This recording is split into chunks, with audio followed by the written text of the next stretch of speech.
Hello everyone, my name is Veronica and today I will be providing you with the director's cut for the novel The Great Gatsby, written by F. Scott Fitzgerald in the 1920s. The novel is set in Long Island, New York, and has an overall theme of capturing the American dream along with another theme based around love and wealth. The movie that will be focused on is the 2013 film of The Great Gatsby starring Leonardo DiCaprio and directed by Baz Luhrmann. Baz Luhrmann is an Australian film director, screenwriter, and producer. He is best known for Moulin Rouge, Romeo and Juliet, and The Great Gatsby. He is recognized as being visual, therefore he incorporates symbolism into his work. This is seen in The Great Gatsby through the eyes of Dr. T.J. Eckleburg, as they symbolize God and how he's watching society. Baz Luhrmann influences this and many other symbols to capture the attention of the audience and to influence them to interpret and reflect what they are watching. The scenes chosen for the director's cut are the two scenes that provide viewers with a good demonstration of what parties in the 1920s looked like. These are the chosen scenes because they give one a better understanding of the film from a Marxist perspective.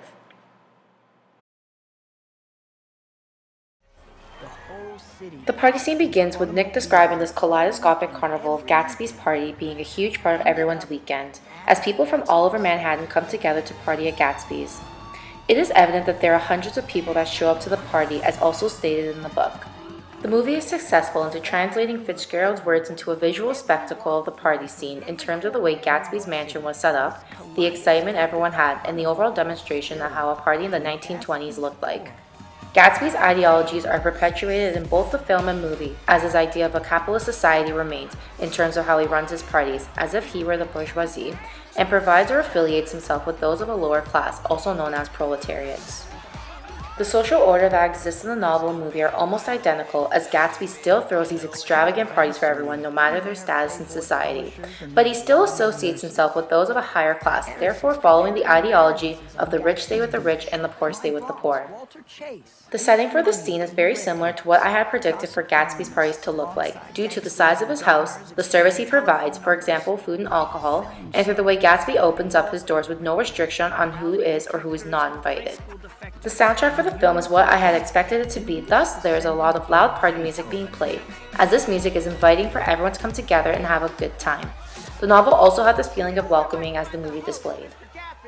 The film in 2013 has captured a lot of the main themes and ideas that the novel written in the 1920s holds, through portraying Gatsby's parties exactly how readers picture it, by having the correct setting and character selection. Tobey Maguire was a wise choice to cast as Nick is a character who holds the narrator role, is calm and collecting, and is seen as kind by others. Tobey Maguire demonstrated these personality characteristics through his role as Peter Parker in Spider-Man. In addition, Tobey looks right for the role as Nick due to having a kind, gentle smile, as I predicted Nick to have while reading the novel. Therefore, with his past history of playing a character similar to Nick and his personality of being innocent, I believe that Tobey Maguire was the best choice to play Nick. To add to Nick's character choice, I believe that the casting choice of Elizabeth Debicki as Jordan Baker was another excellent decision that Baz made. In the novel, Jordan comes off as different when compared to the other females, including Daisy and Myrtle. Jordan is independent, direct, and cynical, which Elizabeth demonstrates well through her representation of Jordan. In this scene, readers learn more about Jordan's character through understanding how careless and laid back she is. It is upsetting how the novel Nick and Jordan have a relationship, but not in the movie. Because of this, the contrast leaves gaps in Jordan's character. Overall, Elizabeth playing Jordan was a good casting choice because Elizabeth has the perfect personality that I imagined Jordan to have while reading. Really? It is clear that the majority of people who attended the parties wore very nice, expensive-looking clothing. It is mentioned how celebrities would even come to the parties, symbolizing the theme of wealth and power. The commodifications, which in this case are the luxurious clothing people would wear, allow them to show off their status to others. The scene selected best illustrates the plot's significance as it gives readers a further understanding to Gatsby's personality, the contrast between the social orders between the bourgeoisie and proletariats, and the reflectionism that the film reflects on, therefore life in the 1920s. The next party scene that will be viewed is the speakeasy scene. In this scene, Jay Gatsby invites Nick to meet his friend Mayor Wolfshine, because Wolfshine can vouch for Gatsby. The speakeasy is hidden behind a barber shop, and the purpose of Nick meeting Wolfshine is because Gatsby wants to convince Nick that he is a good person. Once Nick understands that Gatsby is not as skeptical as everyone thinks he is, he accepts his want to develop a relationship with Daisy, and more importantly, he agrees to help. This scene has a huge contrast between the novel and the film, as Scott F. Fitzgerald did not spend a lot of time describing this scene when compared to Baz Luhrmann's screenplay. In the book, Gatsby brings Nick to a lunch party at a cellar, but in the movie they go to a barbershop with a hidden entrance to a speakeasy. Along with the overall setting being different, the speakeasy in the movie features entertainment from Josephine Baker-like dancers, who are not mentioned in the novel. Shall we? Come. Join us for a little lunch.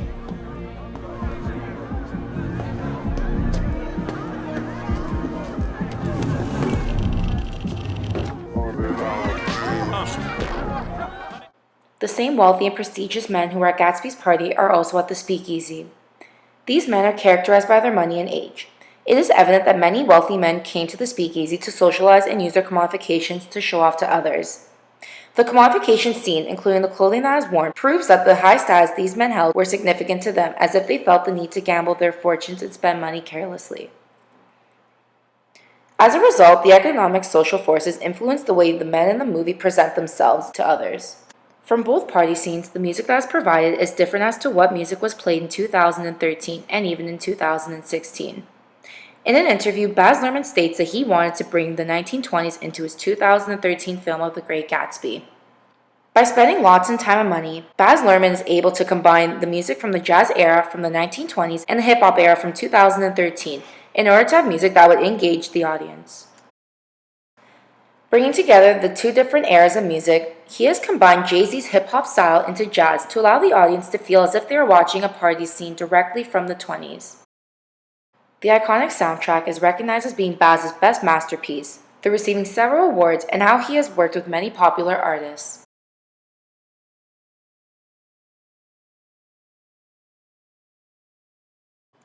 This contrast from the directorial liberties benefits viewers, as now they can visualize the scene from the novel to the movie from a different perspective due to the attention to details Baz emphasizes. This scene contained the most directorial liberties as a result of Baz Luhrmann's vision. Baz Luhrmann added into his movie what he felt was missing from the novel, and this contrast between the text made the 2013 film of The Great Gatsby unique. Leonardo DiCaprio portrays the character Jay Gatsby exceptionally well. Since Leonardo is best known for his looks of being young and stylish, this clean and presentable appearance makes the perfect Jay Gatsby. Also, Leonardo DiCaprio's ability to play a role as someone who lives an extravagant lifestyle allows readers to accept and visualize Jay Gatsby being Leonardo. Finally, Jay Gatsby has a reputation of enjoying his never-ending supply of money through his crazy parties and the valuables he owns. Since not many actors are fortunate enough to have this persona or lifestyle, unlike Leonardo DiCaprio, who is similar to Gatsby as they both enjoy what they have, Leonardo DiCaprio is the best fit for Jay Gatsby. The depiction of Jay Gatsby Leonardo DiCaprio presents in the film leads to a phenomenal response from the critics and audience, thus creating a new view of who Jay Gatsby is. The costume designs were significantly different from other movies. In every party scene, each character that was involved in the set was given a unique costume. Therefore, there were about 300 different costumes between the two party scenes. I felt that the wardrobe choices for the film reflected on the society that the book was written in, the 1920s. This is because a lot of fashion pieces that were popular in the 20s were incorporated, for example using beads, one-shoulder dresses, etc. The colors were perfect, including the greens and pinks that were primarily used, as the lighting made the dresses and costumes shine. The specific camera angles, like extreme long shots, during the party scene allowed viewers to see the beads shine, therefore concluding that those who had money were clearly pointed out. The lighting for the party was significant because the more light that has shown, the more alive the party looked. Comparing the novel and the film, I did not expect the costumes and lighting to be the way that they were, but these directorial liberties improved the movie and scenes overall. To end off, the scenes I have chosen, Jay Gatsby's epic party scene and the speakeasy scene, are both fantastic representations of how life in the 1920s was. This lifestyle is shown through the costume choices that the movie portrayed, the music and sound effects incorporated, and the setting of the scenes. The directorial liberties that Baz Luhrmann has included from his vision of the novel improved both of the scenes, as the audience is able to compare visualizations from the novel to Baz Luhrmann's. To add, the inclusion of visuals and symbolism from the novel to film has also made the movie better, due to engaging the readers and placing emphasis on what F. Scott Fitzgerald felt was important while writing the novel.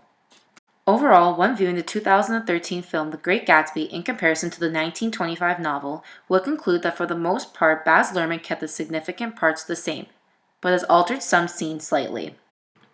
The scene selected best illustrates the plot's significance, as it gives readers a further understanding to the true J. Gatsby, the contrast with the social orders between the bourgeoisies and proletariats, and the reflectionism that the film is based on, therefore life in the 1920s. Thank you very much for listening to my director's cut, and I would recommend reading the novel and after watching the movie, in order to compare your thoughts of the novel versus the director Baz Luhrmann's.